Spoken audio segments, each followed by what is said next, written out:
Assalamualaikum warahmatullahi wabarakatuh. Nah, untuk materi kita kali ini, produk kreatif dan kewirausahaan, yaitu materinya adalah analisis peluang usaha. Nah, di sini ada pengertian analisis peluang usaha. Nah, analisis peluang usaha itu merupakan suatu analisis yang bertujuan untuk mengetahui apakah usaha tersebut bisa dikerjakan, dilaksanakan, dan memberikan keuntungan di kemudian hari. Jadi sebelum melakukan usaha, kita itu perlu melakukan analisis peluang usahanya itu. Nah, di sini yang kita analisis itu peluang usahanya, usaha yang ingin kita buat itu bisa nggak kita kerjakan, dilaksanakan, dan bisa memberikan keuntungan di kemudian hari atau di masa depan. Nah, di sini menurut Paul Charlet ada 4 rumusan untuk mencapai sukses. Nah, yang pertama work hard, yang kedua work smart, yang ketiga enthusiasm, dan yang terakhir ada service. Nah, di sini maksudnya work hard itu berarti seorang wirausahawan itu harus mau bekerja keras agar bisa mencapai bisnisnya ini bisa meraih kesuksesan, sehingga seorang wirausahawan itu sudah dipastikan harus memiliki kerja keras. Nah, kemudian kerja cerdas. Selain kerja keras, wirausahawan ini juga dituntut untuk memiliki kerja cerdas. Jadi bukan cuma fisik, tetapi otaknya juga dipakai bagaimana cara menjalankan usahanya agar tetap bisa berjalan dan bisa memberikan keuntungan untuk masa depannya. Nah, kemudian kegairahan. Nah, di sini seorang wirausahawan harus memiliki gairah tinggi dalam berusaha. Jadi seorang wirausahawan itu nggak boleh pantang menyerah dan terus berusaha agar usahanya ini bisa terus maju. Nah, lalu pelayanan. Nah, seorang wirausahawan ini juga harus memberikan dan memikirkan bagaimana caranya memberikan pelayanan yang baik kepada konsumennya, sehingga wirausahawan ini selalu memiliki dan bisa menambah konsumen ataupun pelanggan-pelanggannya. Nah, di sini ada pengertian analisis peluang usaha yang tadi masih lanjutannya. Untuk menggali dan memanfaatkan peluang usaha, seorang wirausaha itu harus berpikir positif dan kreatif, yaitu dengan cara yang pertama percaya bahwa usahanya ini dapat dilaksanakan. Jadi dalam berusaha itu kita tuh harus percaya bahwa kita tuh bisa melakukan usaha tersebut.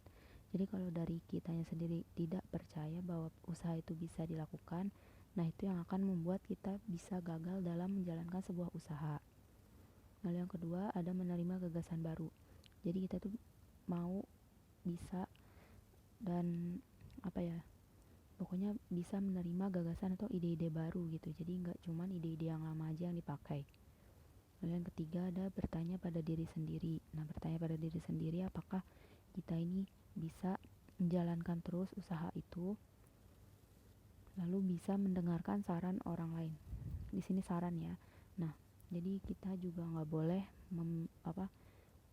mementingkan kehendak kita sendiri. Kita harus bisa juga mendengarkan saran-saran dari orang lain apabila itu positif dan bisa memberikan keuntungan bagi usaha kita. Nah, kenapa enggak didengarkan saran dari orang lain. Lalu yang kelima, memiliki etos kerja yang tinggi. Jadi harus punya semangat kerja yang tinggi juga, etos kerja yang tinggi. Dan yang keenam, bisa berkomunikasi. Nah, ini bisa berkomunikasi bisa aja dengan suppliernya. Supplier itu seperti kalau berusaha kita punya langganan tetap untuk membeli bahan-bahan baku usaha kita bisa komunikasi sama si penjualnya itu, atau kita bisa berkomunikasi dengan pelanggan-pelanggan kita sehingga mereka bisa menjadi pelanggan tetap kita. Nah, selanjutnya di sini ada banyak jenis usaha yang bisa dikelola dan dipilih. Nah, usaha yang bisa dikelola dan dapat dipilih itu bergantung pada 4 hal, yaitu minat seseorang. Kita harus melihat minat kita itu kemana. Nah, kita harus menyesuaikan dengan minat kita usaha apa yang akan kita buat. Lalu modal yang dimiliki, kita juga harus melihat modal yang kita miliki berapa. Jadi jangan sampai kita ingin membuat sebuah usaha namun modal yang kita miliki itu tidak cukup. Nah, lalu relasi yang dimiliki. Nah, relasi ini hubungan dengan orang lain juga. Kalau misalnya kita punya hubungan dengan misalnya sebuah perusahaan yang sudah bagus atau yang punya konsumen tinggi, sehingga mungkin dia bisa mempromosikan usaha kita. Nah itu juga bisa lebih bagus lagi sehingga bisa lebih cepat usaha kita itu bisa berkembang dan dikenal oleh orang banyak. Lalu ada peluang-peluang lainnya, kita juga harus bisa lihat peluang-peluang lainnya seperti peluang pasar. Kita bisa melihat kondisi pasar itu. Kondisi pasar di sini maksudnya adalah kita bisa melihat di sekitar kita pangsa pasarnya itu kita bisa jualnya ke siapa saja, dan orang-orang di sekitar orang-orang yang berada di pangsa pasar itu biasanya mereka tuh menyukai apa saja dan apa aja barang yang sering laku dan sering dibeli oleh orang-orang yang ada di situ.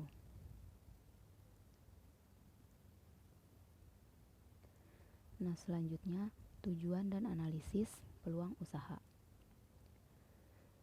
Nah, tujuan dari analisis peluang usaha itu adalah untuk mengetahui apakah usaha tersebut layak atau tidak untuk dilaksanakan, dan untuk mengetahui keuntungan ataupun kerugian dari usaha itu. Nah, analisis lainnya adalah dengan melakukan observasi langsung ke konsumen untuk mengetahui keinginan dan kebutuhan masyarakat. Nah, di sini untuk membuat produk terjangkau di konsumen itu ada beberapa cara. Yang pertama, kita harus memilih dan membuat produk yang bermanfaat, berkualitas, dan laku terjual dengan harga yang bersaing. Jadi jangan membuat produk yang asal-asalan terus dengan harga tinggi juga, nah itu tidak mungkin akan laku. Nah, kemudian yang kedua, membuat desain baru. Jadi kita harus bisa seperti tadi kerja cerdas. Jadi itu ya kita harus bisa muncul ide-ide baru gimana caranya bisa membuat desain baru atau produk-produk baru. Nah, lalu membuat produk yang lebih cepat dan murah. Jika misalnya kita membuat sebuah produk, misalnya sudah ada produk, kita membuat produk yang sama tetapi kualitas produk kita tuh misalnya lebih cepat dan lebih murah harganya. Nah, itu bisa jadi bahan pertimbangan konsumen untuk membeli produk kita. Lalu memilih dan menentukan wilayah pemasarannya. Jadi seperti tadi kita harus melihat pangsa pasarnya itu seperti apa.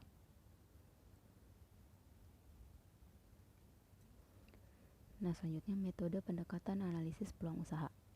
Nah, agar bisa mengembangkan ide atau gagasan peluang usaha, wirausahawan itu harus berpikir secara positif, lalu harus kreatif juga, inovatif, inisiatif, fleksibel, responsif.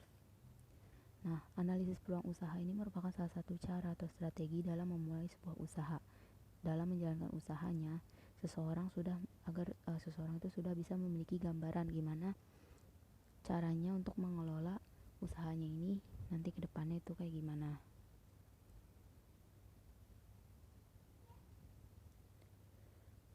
Nah, kemudian dalam pemilihan produk, jadi tuh kita harus mempertimbangkan produk yang dibuat. Yang pertama itu mudah dipakai. Jadi itu kita harus menawarkan produk yang mudah dipakai kepada masyarakat agar masyarakat itu tertarik. Lalu efisien juga, gampang digunakan. Nah, kemudian kualitas produknya ini terjamin. Jadi benar-benar kualitasnya ini bukan yang kualitas yang abal-abal bisa dibilang.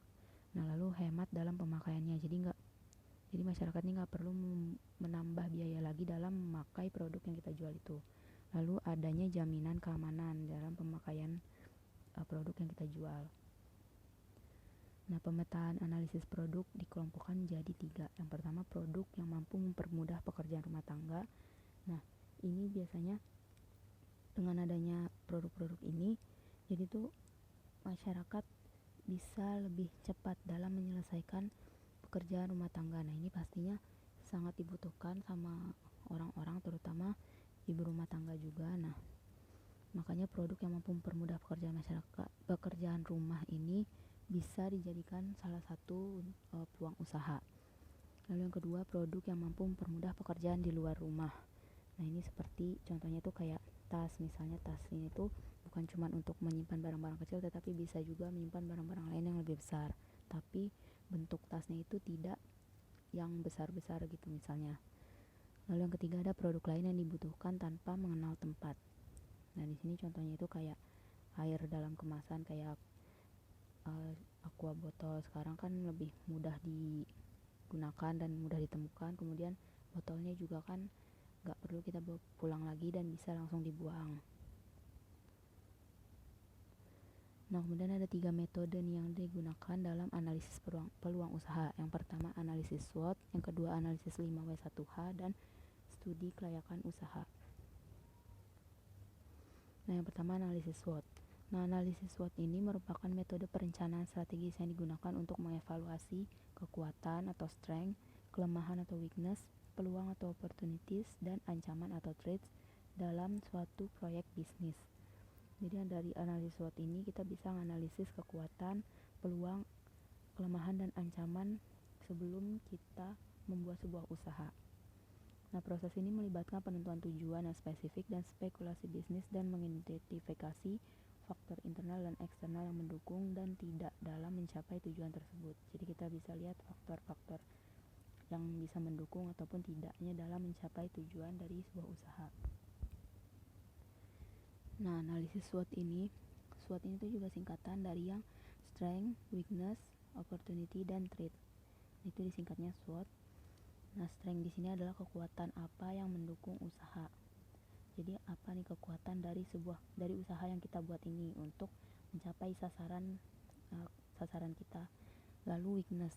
Nah, kita harus tahu kelemahan apa yang membatasi atau bisa menghambat usaha kita. Lalu opportunity. Peluang usaha apa saja nih yang bisa menguntungkan dan sesuai dengan kemampuan dari usaha ataupun kemampuan kita. Lalu threat atau ancaman. Nah, di sini ancaman apa aja yang bisa terjadi kalau kita membuka bisnis tersebut dan jika munculnya pesaing-pesaing yang sama. Jadi kita harus bisa melakukan analisis ini dulu sebelum membuat sebuah usaha.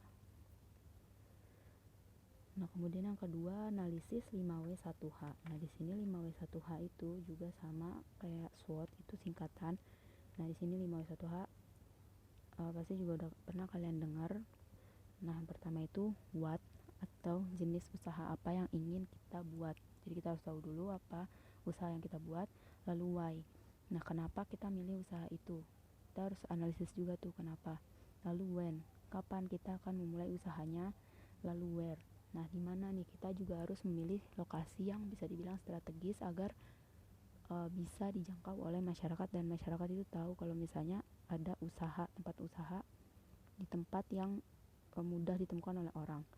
Lalu who, siapa yang akan terlibat. Nah, siapa aja yang akan terlibat dalam usaha ini. Misalnya kita membuka sebuah usaha, kita membutuhkan pinjaman dari bank, berarti ada keterlibatan pihak bank dalam usaha kita. Lalu how, bagaimana cara membuatnya. Nah, bagaimana cara membuat dari produk yang akan kita jual. Jadi bagaimana cara proses produksinya, atau kalau kita memberikan jasa, bagaimana caranya kita memberikan pelayanan jasa tersebut. Nah, langkah-langkah penyusunan analisis kelayakan.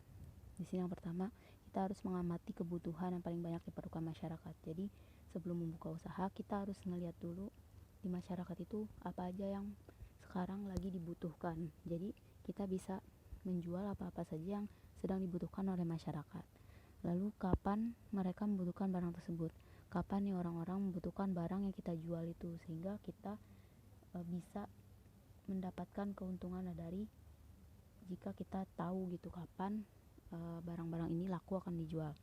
Lalu melihat karakteristik konsumen, kita harus lihat juga karakteristik konsumennya seperti apa. Lalu bagaimana daya beli konsumen. Kalau kita berjualan di daerah yang misalnya banyak warga kurang mampunya, jadi ya kita harus menyesuaikan. Kita nggak bisa jual harga yang tinggi-tinggi karena daya beli konsumennya pun tergolong nggak tinggi, kecuali kalau kita jualan di tempat-tempat yang misalnya atau perumahan atau rumah-rumah yang tergolong elit, perumahan elit, atau orang-orangnya itu ya orang-orang kelas atas. Nah, itu kita bisa mempertimbangkan dengan menjual dengan harga yang lebih tinggi.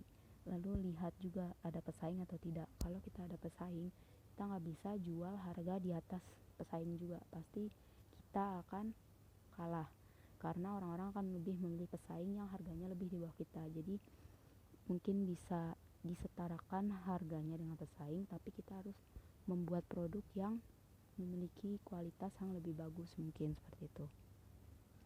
Nah, lalu seorang wirausahawan harus mengetahui yang pertama situasi dan kondisi kebiasaan konsumen yang hampir sama juga, lalu sosial budaya konsumen, tingkat pendapatan dan pengeluaran serta pola ekonomi juga hampir sama, kayak kita harus lihat daya beli konsumen, lalu keragaman masyarakatnya juga, dan pola kebutuhan masyarakatnya itu apa aja. Nah, selanjutnya studi kelayakan usaha. Nah, studi ini tuh pada dasarnya membahas tentang berbagai konsep dasar yang berkaitan dengan keputusan dan proses pemilihan proyek supaya mampu memberikan manfaat ekonomis dan sosial sepanjang waktu. Kita harus lihat dulu studi kelayakan usaha. Jadi hasil studi kelayakan usaha ini itu bisa digunakan untuk merintis usaha baru atau produk baru, lalu mengembangkan usaha yang sudah ada, dan memilih jenis usaha atau investasi proyek yang paling menguntungkan, yang bisa menguntungkan.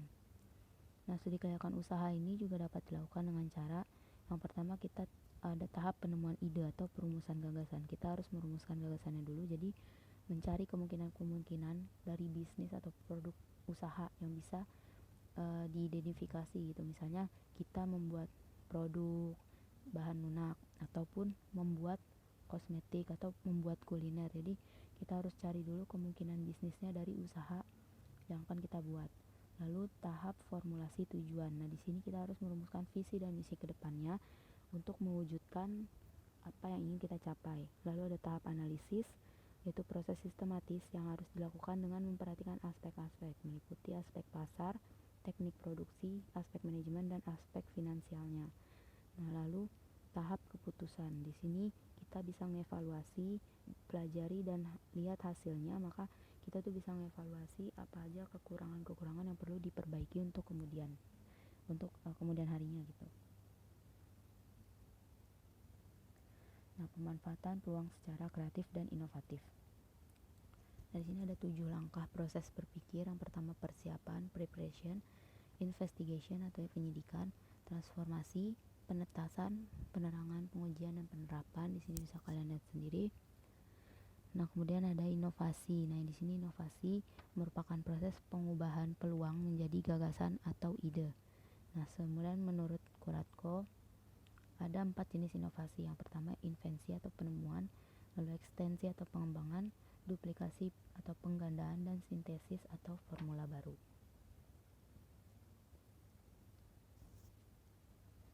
Nah, produk itu merupakan segala sesuatu yang bisa kita tawarkan kepada pasar agar bisa diperhatikan, diminta, dibeli, dan dikonsumsi sehingga dapat memuaskan kebutuhan. Nah, di sini produknya ada 2. Yang pertama produk barang, lalu ada produk jasa. Nah, untuk produk barang, identifikasi kebutuhannya itu ada kebutuhan primer atau kebutuhan pokok. Jadi kebutuhan pokok itu ya seperti kebutuhan kita sehari-hari yang diperlukan sehari-hari untuk menunjang kehidupan pribadi. Lalu kebutuhan penunjang atau sekunder. Di sini itu sifatnya menunjang tetapi tidak terlalu penting-penting banget gitu. Kalau yang sekunder, kalau primer itu udah pasti penting dan diperlukan banget di kehidupan. Tapi kalau tersier itu yang tengah-tengah, diperlukan tapi tidak terlalu penting gitu keberadaannya. Jadi kalau misalnya memang bisa memilikinya, nah baru kita bisa punya kebutuhan penunjang atau sekunder. Lalu kebutuhan pelengkap dan mewah atau tersier. Nah, ini yang kebutuhannya itu nggak bisa dibilang ya nggak penting, tapi hanya untuk pelengkap dan kemewahan saja gitu. Nah, di sini wirausahawan mengklasifikasikan barang berdasarkan kebiasaan konsumen, yaitu ada barang yang mudah didapat dan barang shopping. Nah, di sini produk jasa.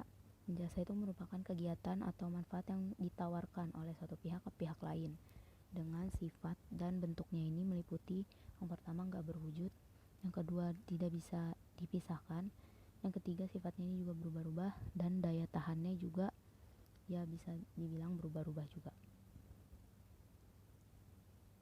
Nah, terima kasih. Sekian untuk materi kali ini. Wassalamualaikum warahmatullahi wabarakatuh.